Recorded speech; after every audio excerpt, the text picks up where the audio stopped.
Hey guys, alright, today we're watching the Battle of Hastings 1066, the Norman Conquest documentary by Kings and Generals. That's right, I think this is actually my first, is this the first Kings and Generals reaction for this channel? I think so, I think this is the first one. I typically do not do battles, but I think I might start just incorporating battle videos into my reactions just because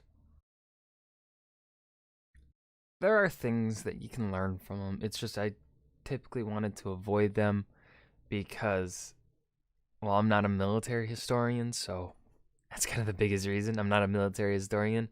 So understanding of battles is not my forte. But since this is the Norman Conquest and it involves Anglo-Saxons, I feel like it could be up my alley a little bit. It's still a couple 150-ish years or so past my area, late 800s Wessex / England, just in general, Viking Age area period of England, kind of what I study, what I want to focus on.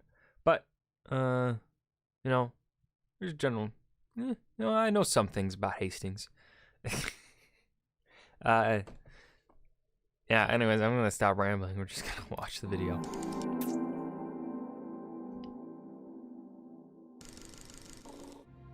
Previously in our mini-series on the year 1066, we have covered the invasion of England by the King of Norway, Harald Hardrada, who was able to defeat the northern English earls, Morcar and Edwin, at Fulford, but then was counterattacked by the King Harold II at the Battle of Stamford Bridge, defeated and killed. Unfortunately for Harold, his kingdom was simultaneously under attack from the Norman Duke William. In this video, we will cover this campaign and the pivotal Battle of Hastings. Just as it seemed as though Harold Godwinson's reign was secure, affairs in the south turned critical. What I think is really interesting to see here is the how countries have changed over time. So, of course, we see the French border here with the HRE. We see the Danish border here where they have, I believe this is called Skane.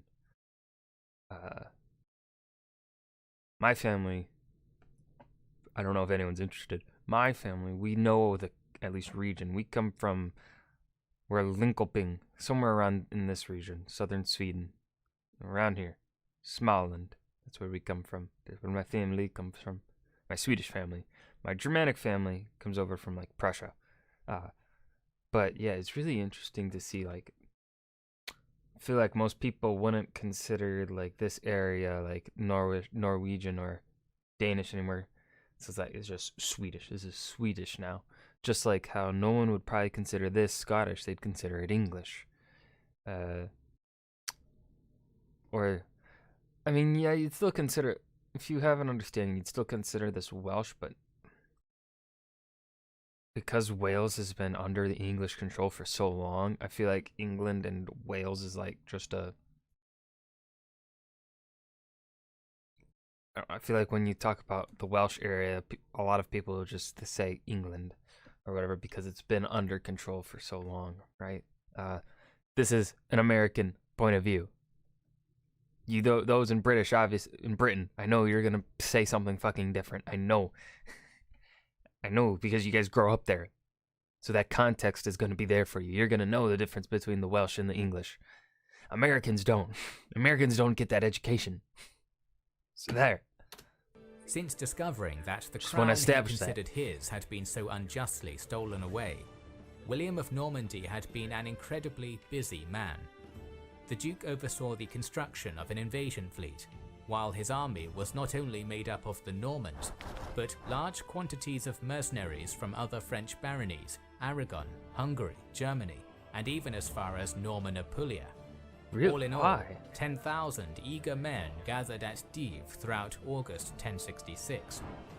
Why would so many people support William? I mean, for one, he was a bastard, so and I feel like England wasn't too. I can understand why maybe why the French would support it, because they can gain something, right, with them installing one of their dukes, having one of their dukes become king of England, right?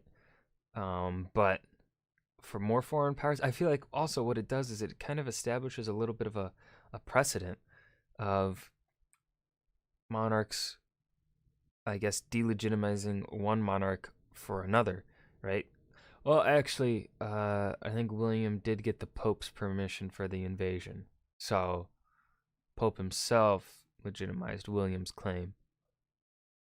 All right, so as long as the Pope doesn't legitimize anyone's claim, you're fine. So I guess, yeah, you can throw in your support. That was just going off on a tangent. After sailing 120 miles northeast from Dives to Saint-Valery, William finally launched his seaborne assault at nightfall on September 27th, 2 days after the Anglo-Saxon triumph at Stamford Bridge. Duke William's army landed at undefended Pevensey Bay the next morning. Treading carefully at first, the Duke ordered his ships anchored together, conducted extensive reconnaissance, and expanded an old Roman fortification near Pevensey. But William grew bolder with time and sent a force of his knights to demand the surrender of nearby Hastings. The locals could have raised a force of 1,200, but chose not to, surrendering the city. In York, Harold Godwinson was still celebrating and resting the army when he was informed of this disconcerting surprise attack on September 29th. Not overly concerned and confident in his chances, the king gathered his elite huscarls, sent off orders to his brother Leofwin for an assembly of troops in London, and then sped back south as swiftly as he'd come north. Morcar and Edwin were ungrateful and refused to join Harold, probably hopeful that the king's war with William will weaken him. Oh, so it seems like here that it was jealous ealdormen and locals. I think Edwin and Morcar ealdormen, or were they like noble, like actually held significant land more than a typical ealdorman or something? I don't know. And would they still be referred to as ealdormen in this time? I mean, it's still Anglo-Saxon language, so I think so. Anyways, this is a weird linguistic tangent. But that's something I've not heard before. Morcar, perhaps those inside the king's court, not wanting to throw in their support because they wanted, hopefully, for him still to win, but they didn't want him to win so easily so that he could be weaker so that they could then take advantage. But, well, I guess it backfires for Edwin and Morcar because William wins and they probably got screwed over in that. Arriving in his capital by October 6th, informed of Harold's triumph against the Norwegians and his imminent presence, William sensed an opening he could exploit. The Duke began torching the estates of Harold and his vassals in Sussex to force the king into an unwise clash. To further decrease Harold's reputation, the Normans also concocted propaganda that Godwinson had personally decapitated his brother's corpse after the fratricide at Stamford Bridge. All this forced Harold to hastily leave London on October 11th, with by what all accounts was a motley army, compared to the force he could have mustered given a few more days of waiting. Its core was so he was impatient. That's the interesting. veteran Huscarl elites that had fought at Stamford Bridge, supplemented by thanes recruited in London, as well as feudmen from Oxfordshire, Kent, and other parts of southern England. After marching around 50 miles to the south, through England's great Andredsweald forest, Harold Godwinson reached a vantage point on Carlsbeck Hill. On its summit was a greyish apple tree, which had been agreed as the meeting point for Saxon forces arriving late. Moreover, as the point was located nearby a fork in the Roman road from Hastings, William's army would have to pass by if it was to move beyond the Pevensey beachhead. Soon after arriving at the hill, Harold's forces were detected by a group of Norman outriders, who swiftly went back to Hastings and informed their duke of the enemy presence only about 8 miles away. Itching for a chance to meet the Saxon king on the open field, but still remaining careful, William recalled all of his foragers and had the entire camp stand at arms all night, just in case Harold attempted another Stamford Bridge, while the Anglo-Saxons rested after a tiresome march. At daybreak, a Norman reconnaissance vanguard spotted the various banners of Harold's army flying atop Coldbeck Hill. Behind them, they witnessed part of the English army still streaming out of the Androsweald to unite with their king. Realizing that Harold still wasn't really ready for a fight, the scouts reported the news back to their duke. By the time Norman units started approaching Telham Hill, both rulers were aware of the other's presence. Atop the slope, William and his troops stopped to don their armor and take a rest before the clash began. So it kind of seems like William of Normandy was a bit, it seems both of them were a bit hasty or impatient when it comes to this battle. And it seems like maybe William more so than Harold. However, as we know, what would happen in this battle, there would be confusion among the ranks where they thought, I guess, William was killed, and his troops started to retreat. But then Harold's men chased after him, and then the Normans turned around and attacked and surrounded and killed the Anglo-Saxon army. So it really seems like, honestly, Harold should have won this battle. But his troops betrayed him. His 8,000 troops on the top of a ridge which cut across the path of the Roman road. His centre mostly consisted of 1,000 or so heavily armed, solidly armoured and highly trained Huscarls, supported by 6,500 Feigned militia spread between both left and right flanks. To shore up the strength of these weaker troops, the king interspersed smaller units of Huscarls amongst them. The remaining 500 were drawn from the county militias of Kent and Sussex. All of these soldiers formed a defensive shield wall at the command of their king, who positioned himself behind the centre. It was clear to both commanders that the area's density of vegetation and wooded nature would render any flank attack useless, so William sent his ranged units, archers and crossbowmen, forward in an attempt to prevent Harold seizing the ridge. Although these skilled marksmen spooked the inexperienced English Feignedmen and prompted a few defections, they failed to prevent their enemy's line forming. Well, they got shields, Descending from Telham Hill, William's 7,500 strong army fanned out at the bottom of the slope and drew up opposite and below the well-positioned Anglo-Saxon force. This 7,500 was made up of 4,000 heavy infantry, 1,500 missile troops, and 2,000 heavy Norman knights. It was now about 8 in the morning. However, those knights are pretty much useless on a hill, since you can't do any flanking here. The largest non-Norman contingent, the Bretons under Alan Rufus, wheeled left and took up position on the western end of the valley floor.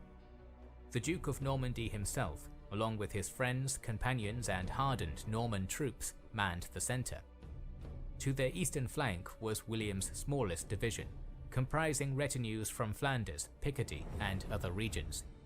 Each of these 3 divisions was deployed with archers and crossbowmen in the first line, mail-clad footmen in the second, and mounted knights in the third.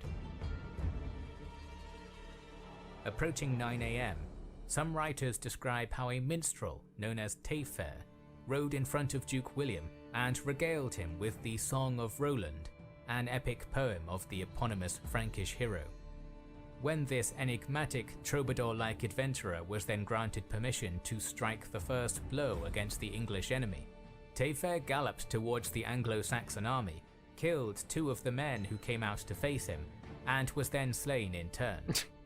Then at roughly 9 AM on October 13th, a deafening cacophony of Norman war trumpets sounded from William's battle line, and in their wake came the day's very first attack. 1,500 archers and crossbowmen advanced to the foot of Harold's Ridge, and let loose a storm of projectiles directly at the Anglo-Saxon line. This uphill volley failed to have any significant impact, and the skirmishers' missiles either harmlessly struck Huscarl shields or flew far over their targets' heads.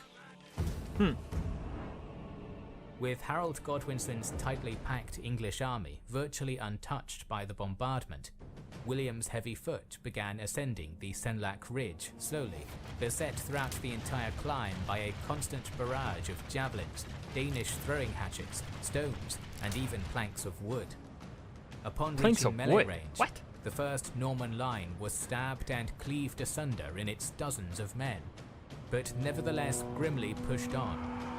Throughout the 30 minutes of grueling hand-to-hand fighting, increasingly desperate Norman soldiers yelled their war cry of Dieu aide, assist us, God, as their verbal riposte whenever the defenders managed to run through and throw back a particularly ambitious Norman soldier.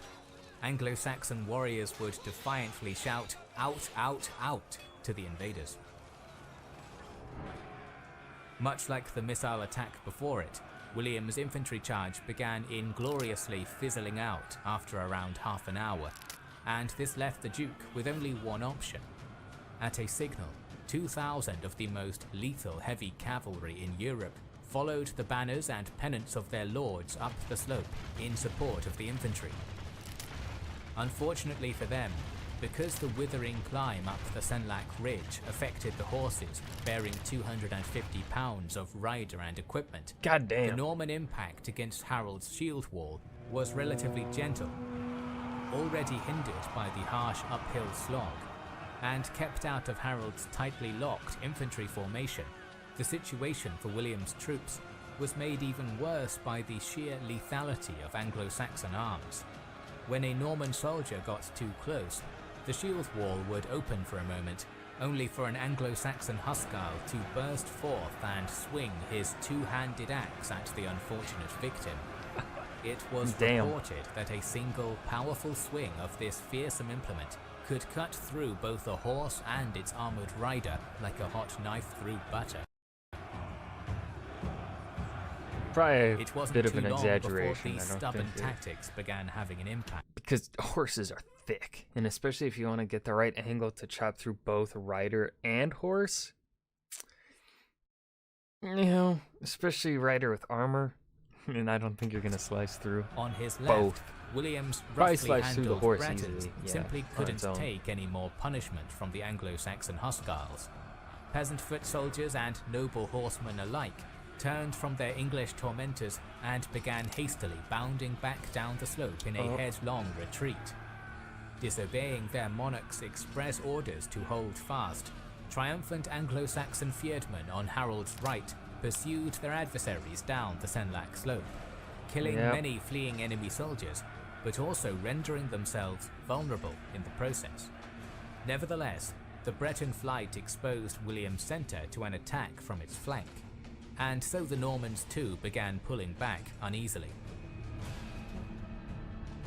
In a half-hearted measure to support his own undisciplined infantry, Harold's brothers Leofwine and Gurth led a general advance of the entire English line. It had some initial success, but then both magnates were killed and the attack petered out.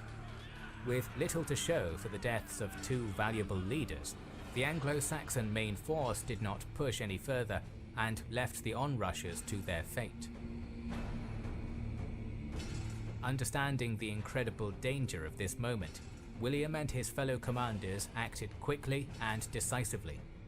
To quell a venomous rumour that the Duke had been killed in the fighting, William removed his nasal-guarded helmet without hesitation so that every one of his nearby soldiers could see him.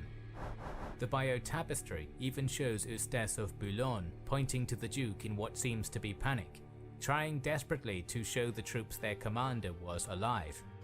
In the rear, William's half-brother, Bishop Odo, also managed to rally a good portion of the routed Norman left and turned them back to the battlefield.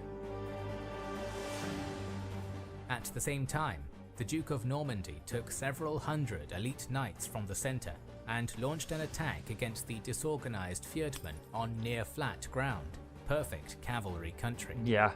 As Harold looked on unmoved but undoubtedly angered, William's heavily armoured horsemen crashed into and obliterated the disorderly English militiamen with ease. This turnaround reversed the Normans' backward momentum, putting an end to a mid-battle crisis which could have heralded the end of William's entire venture. With this masterful display of mounted warfare, the first stage of the Battle of Hastings came to an end at about 2 p.m. After several hours, both sides had suffered considerable losses, resulting in a lull during which each army took a breather and readied themselves for further fighting. Harold could afford to draw the battle out, but William needed to win a decisive victory or he was finished. Well, supply lines, of course. Harold had direct line, unbroken line of supplies coming in from London because of the Roman road. William was trapped. His supply line has to cross the English Channel, and at this time, the English Channel, with how ships were designed, really relied on how the wind was. And depending on how the wind was, that could either send your ships crashing back into France, or it will carry you towards England. So, very, really relied on, of course, he relied on the wind for sailing, for most of human history. But, what I mean, like, here especially, it was kind of unpredictable, I guess, if you could even get supplies, if he was even trying to get supplies in from mainland Europe, of course. I think that was explained okay. Fortunately for the Normans, their leader had picked up on a weakness in Harold's army that he could use to gradually wear down the enemy ranks. So, after a short break in the fighting, William ordered his whole line, cavalry and infantry both, forward for a second time in mid-afternoon. They had to get Harold off his ridge before nightfall, or all would be lost. A brutal melee once again developed across the entire front, but this time the Bretons were prepared. After a short while of heavy punishment, they once more turned and began to flee the field, but this time it was feigned at William's order. Oh. Although this is a controversial and much debated aspect of the Battle of Hastings, it is likely that the lesser trained Feirdmen and even some Huscarls were just waiting for the Bretons to run again. When some of the Bretons did as expected, the warriors they were facing gave chase. Their eagerness, however, was also to prove their downfall. Drawn out and vulnerable, the English contingents on that side of the field who fell for it were helpless when Breton cavalry quickly wheeled around, regrouped and charged. Scores of Anglo-Saxon troops were cut down in these small-scale tricks. This happened multiple times throughout the course of the afternoon. Multiple times, and the troops fell for it every time. This is where it does become debated, and understandably so. You see one time the feigned retreat happen. Why would then the Huscarls fall for it for a second time? I can understand a first time, but then you see them get slaughtered, and you still do it a second time? That to me feels like that cannot be how it happened. Just cannot be. To me, like, I need to now I want to read a bunch of documents on the Battle of Hastings, see exactly what's there. But to me, just based off of this video and just general knowledge of the Battle of Hastings, not really doing too much in-depth research on it, to me this doesn't seem, and just a general also understanding of field battles during this time period, it doesn't make sense as to why especially veteran troops would follow a feigned retreat. especially when they saw it happen one time before. So, like, what? I mean, it doesn't make sense. In the course of these constant feigned retreats, and throughout the front-line fighting atop Senlac Ridge, William's assaults had gradually thinned the ranks of Harold's better trained and well-armoured Huscarls. Many of the local Saxon thanes who had accompanied their king to the battlefield also lay dead on the field, their positions filled by Feirdmen who were far from their equal in warfare. For Duke William, it was now or never. He ordered the Norman archers forward to loose a short, sharp barrage of projectiles above the heads of their own soldiers and into the English ranks from a high trajectory. Whereas at the beginning of the battle, Harold's ranks had been fronted by well-trained and stoutly armoured professionals, their Feirdman replacements were unable to shield themselves as effectively, and were killed in droves by Norman arrows. When the Norman cavalry led by William subsequently charged up the Senlac slope, this time it achieved a breakthrough, punching through a large section of the devastated Anglo-Saxon line. Suddenly noticing Harold fighting nearby, the Duke ordered Eustace of Boulogne to assault the enemy leader. During the confusion and shock of the assault, Harold was shot in the eye by an arrow and then cut to pieces by Norman knights. Cut to pieces? Damn! Brutal. The king's death finally collapsed whatever remained of Anglo-Saxon morale. As the militiamen who remained alive began withdrawing towards the relative safety of Androsweald Forest, Norman cavalry were able to wrap around the English flank and roll up its remaining soldiers. Although the Fyrd fled for their lives, the remaining Huscarls, Thanes, and Harold's personal bodyguard gave their lives protecting the late king's body. Duke William's gamble of engaging the Godwinson army as soon as possible had paid dividends many times over. Anglo-Saxon strength was utterly shattered, but William, who could now appropriately be called the Conqueror, did not immediately advance to claim the English capital. Instead, he returned to the Norman camp at Hastings and stayed there for 5 days, awaiting the arrival of an Anglo-Saxon surrender delegation. Morcar and Edwin both vied for the throne, but the council elected Edward the Confessor's relative, Edgar Atheling, instead. None came. Throughout the subsequent months, William advanced north and devastated the countryside, whilst cautiously circling around London like a tiger sizing up its unknown prey. I like that analogy. Although the Duke was wary of accepting the crown of England immediately because of the sheer amount of resistance that was still to be quelled, he was persuaded by defecting Anglo-Saxon magnates and his own army. After a 350-mile roundabout march from Hastings all the way to London, William accepted the crown of England at Westminster Cathedral on Christmas Day 1066. Thus, the Norman conquest ended the Anglo-Saxon era in England and the Viking Age in general, and started the Norman era. Boo. We have more videos on the history of England on the way, so make sure you are Sick. subscribed and have pressed the bell button. Please consider... Damn. Battle of Hastings, it gets me every time.